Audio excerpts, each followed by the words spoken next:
We're going to talk about Beyond the Mat. So, what is Beyond the Mat? Wooden boards, planks, some would call them. And beyond them is a steel structure that's kind of spring-like. It makes a great sound, actually. So that's what gives the ring this great sound, and it bounces a little bit, so bumps don't hurt as much. And I think beyond that is the floor. Maybe there play some other mats there. Then there's the floor. It's different from show to show. Freed. Are you Freed? Are you legitimately just breaking down what a wrestling ring is? We're talking what's beyond the mat. That's what we decided on for the third segment this week, right? No, Freed. We're talking about the 1990s documentary Beyond the Mat that looks behind the inner workings of the wrestling world. We're not doing a breakdown of how do you make a wrestling ring. Oh shoot, I'm woefully unprepared, I have to admit. The last time I've seen this film was 10 years ago. Oh, okay. Interesting. Filled me with confidence there, Freed, but okay. But what I do remember is it was a documentary released in 2000 directed and filmed by Barry Blaustein, whatever you Americans call people with German names, I don't know. And he followed a couple of wrestlers from the big leagues to the indies from 1997 to 1999. It's a very a product of its time. I would say a romanticized look at the business. Even though it's not without some of its tragedies in it. It's definitely a romanticized look at the wrestling business as a whole.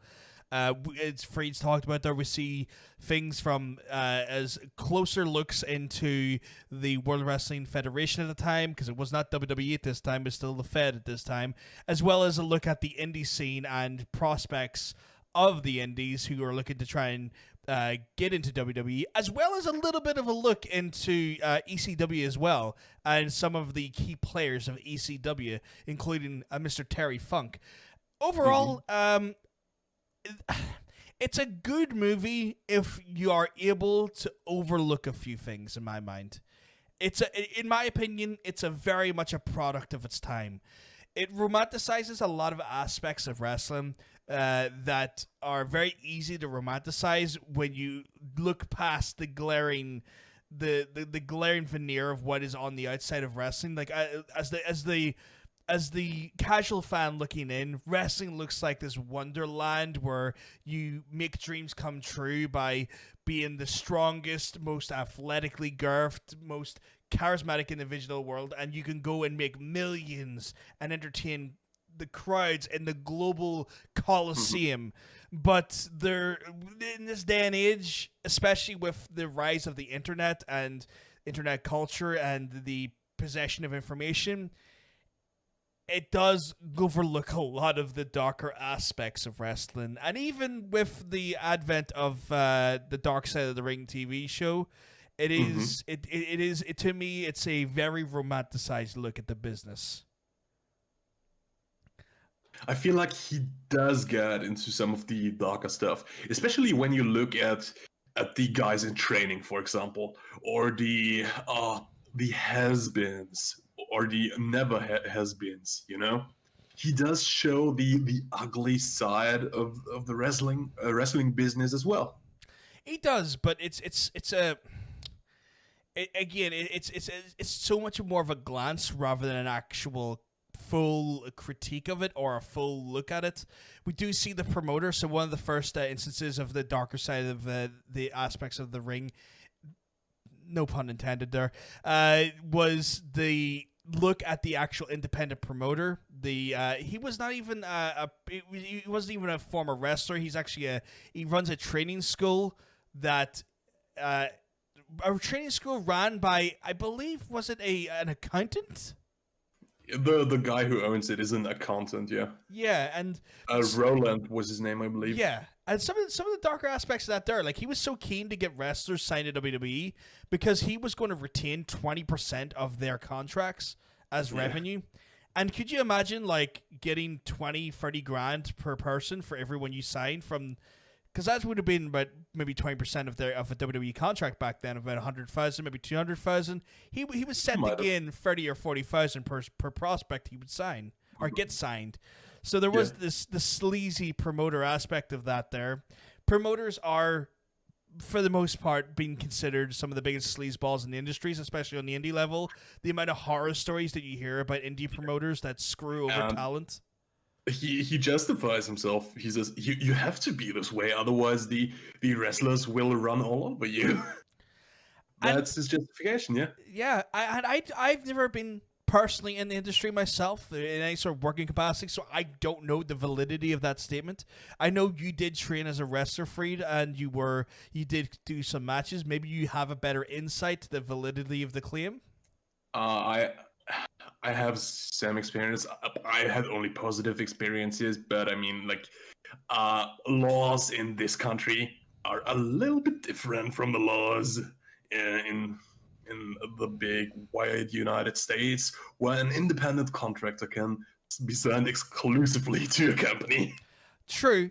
We'll give you that. I mean, maybe it's easier to get away, and they have a different wrestling culture there as well. You know, it's still a very carny business nowadays. Maybe less because the companies have become more corporate.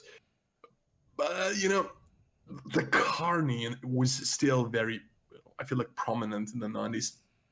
Yeah, it was, and you still had like those semblances of it because, like, even when you see Vince talking to the talent and stuff, you still see him talking about how to envelop the audience, but he uses he justifies some of the horrible things that happened to some of the talent as a means to try and envelop the audience. Like he's talking to Mankind after that really brutal I Quit match he has with The Rock and all the chair shots, and Mankind's even saying, like, did I go overboard with that? Was there too much blood there? And Vince is like saying to him, like, you've got the audience in your hands. They're sympathizing with you. You've done what you need to do, you know? And that was kind of a worrying with hindsight, with revisionist perspective. That's a worrying thing to see because we now know the risks that come with CTE and with concussions. And I would be safe to assume that Mankind, Mick Foley, would have maybe potentially got a concussion out of that whole thing. I mean, it can very well give you a concussion, and this match is infamous for Rock's chair shots to Mick Foley. Yeah, it was brutal. I was actually given that tape on lend by a friend of the channel, Mr. Cosmic Bacon. He lent me the tape when I was younger, and even I, as a kid, was kind of like, "This is brutal. This is kind of brutal." And it's to the point where, like, Mick Foley's wife and kids are horrified by it. But like I applaud the visibility of that there, but it's still romanticized, and like that's the thing that kind of caught me off guard.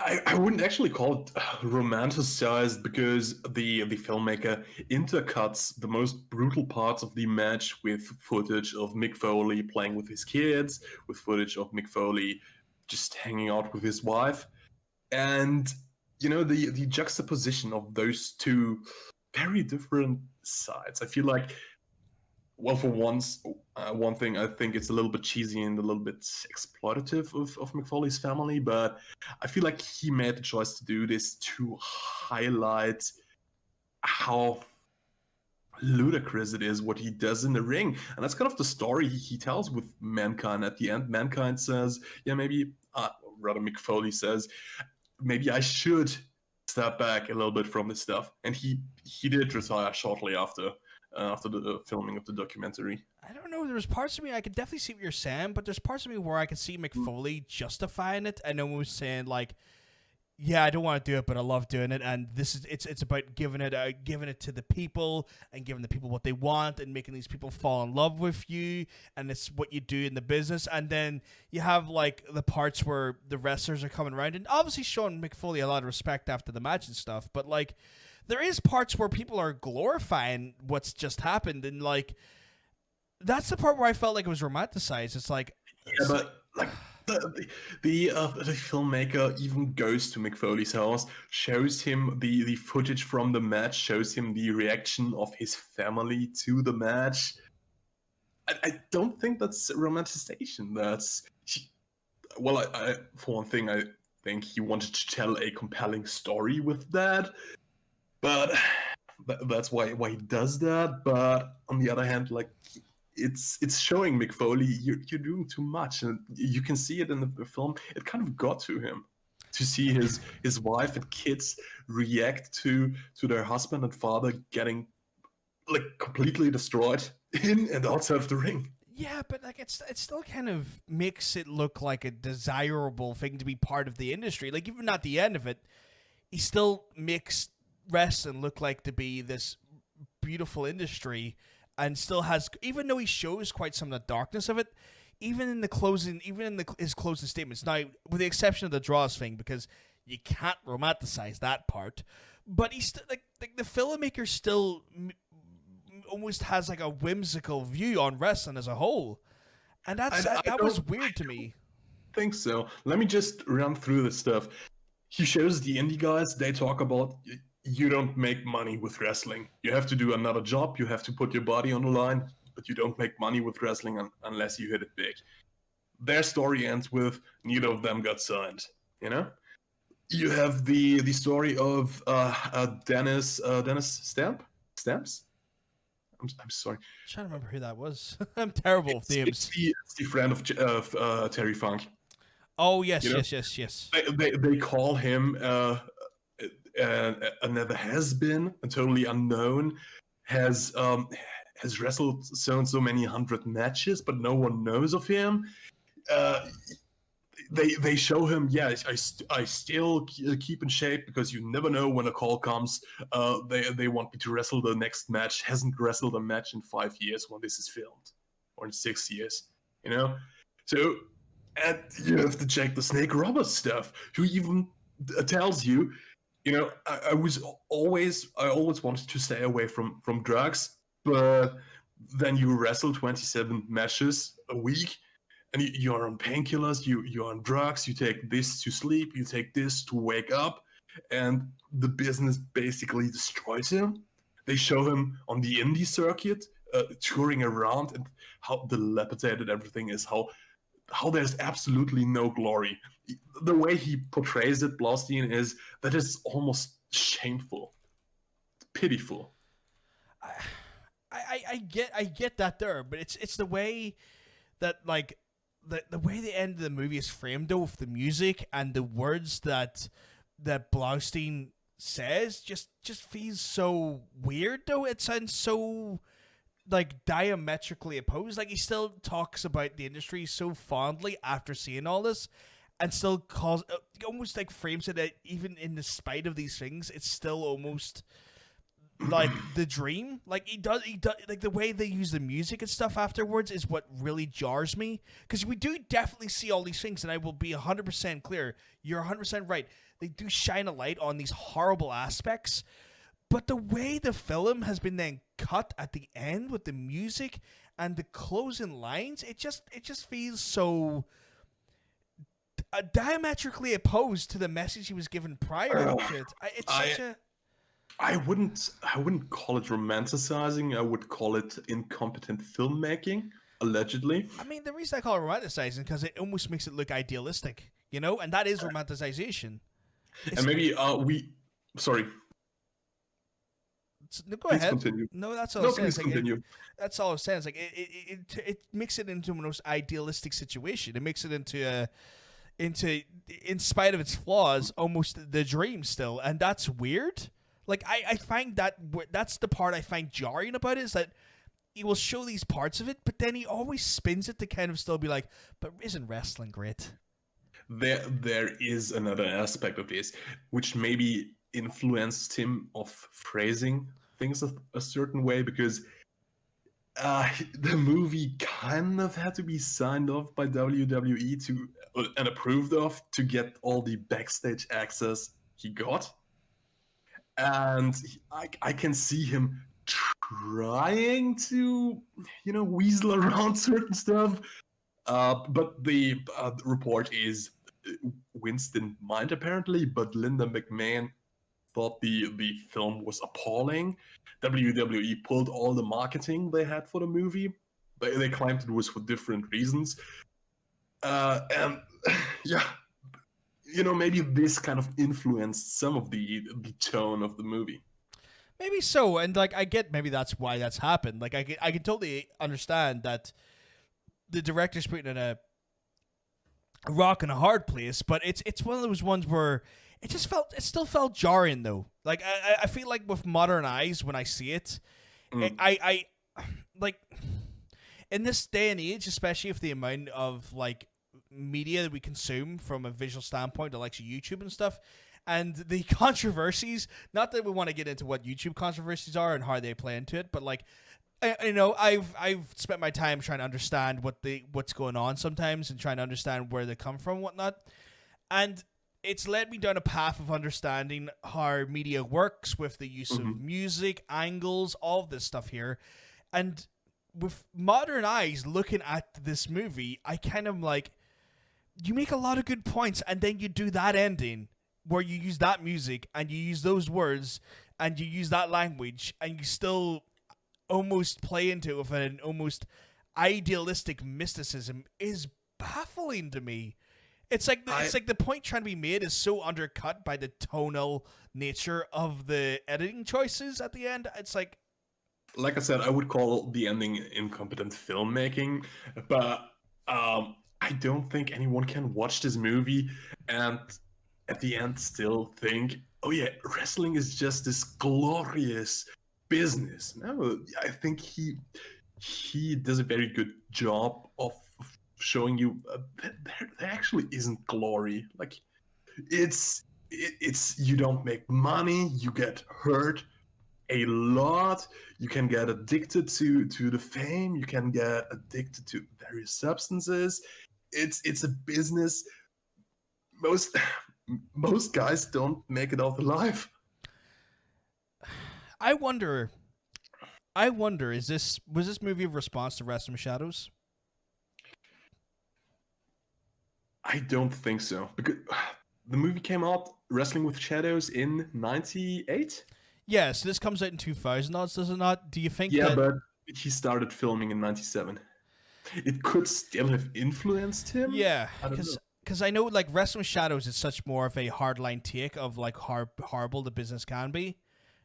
And I'm wondering if the tonal choices then, like you said, with the work with WWE, you reckon the influences are maybe like, yes, but we don't want this to be another Wrestling Shadows? That's a very good question. I don't actually know. I could see it go either way. For me, it's a bit of polarizing media. Like I enjoyed it, but with modern eyes, it's hard for me to overlook some of the more harrowing aspects of it all. It's a hard one to look at, you know. I think I kind of saw the movie in a different light. I feel like this should have become clear hearing our conversations. It's like we're arguing two sides here after having seen the same movie. So I'm just gonna leave it up to you, to the audience, to come to your own conclusion. But how would you recommend the movie? How would you rate it? I would give it like a 3 out of 5. There's some very good behind the curtain scenes, like some of the stuff with Mick Foley is great to see. Some of the stuff with ECW and you see Terry Funk stuff is really great to see. The idea of him having a retirement match and sticking to it is fucking hilarious. There's parts of it that there's just little sort of candid moments that I think is great to see. It really gives you an insight to how Vince McMahon's mind works to some extent. He's like, wrestling, it gets you in the door to show you what we really are. We're a movie company. You know, that was a very interesting line he used at that time, because it is what he's kind of carried forward into the modern years of WWE. So I would say it's good. There's some candid moments. I just can't give it more than a 3 out of 5 because it's just so odd to watch with modern eyes. Like, knowing what we know now with access information, it's so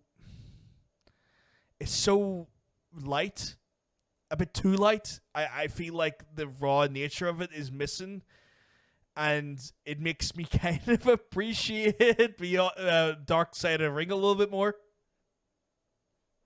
Yeah, I would give it 2.5, 3 out of 5 maybe. I think it's a very interesting peek behind the curtain. Especially, you have to keep in mind for the time, kayfabe. Yeah, Vince killed kayfabe a couple of years before that. He was forced to, but it's, I think, an unprecedented look at at backstage. No kayfabe there whatsoever. It's really interesting and revealing in that way. But my harshest criticism for the movie is probably the emotional exploitation of some of the people shown there. Like, I feel like Blaustein really exploits the Foley family dynamic. He really exploits Jake the Snake Roberts and his daughter, the very emotional stuff there. You see people in tears all the time, and you have this man who's really down on his luck, and it's hard to watch. It's really hard to watch. But that's my take on it. Yeah, no, you're 100% right, and it's essentially what leads to the validation of Jake the Snake Roberts and the resurrection of Jake the Snake Roberts. So it's a movie that we'll probably watch at some point and do another little segment on Powerbotch at some point as well, guys. A great movie, mind you, if you've not watched it. It's a wonderful tale of redemption of Jake the Snake, a man who now works for AEW, funny enough. So it definitely something to keep an eye out for. But you're not wrong. Some of the aspects of it are a little bit. I think what's the most offensive part about it is that it exploits these people's lives, but doesn't make a point of making any use of this information. If they had have used it as a valid criticism against the industry and struck against the industry, you could maybe overlook the misuse of some of these poignant moments. But because it's just poignant moments for the sake of look at the man who's sad, it's not really great. Mm-hmm.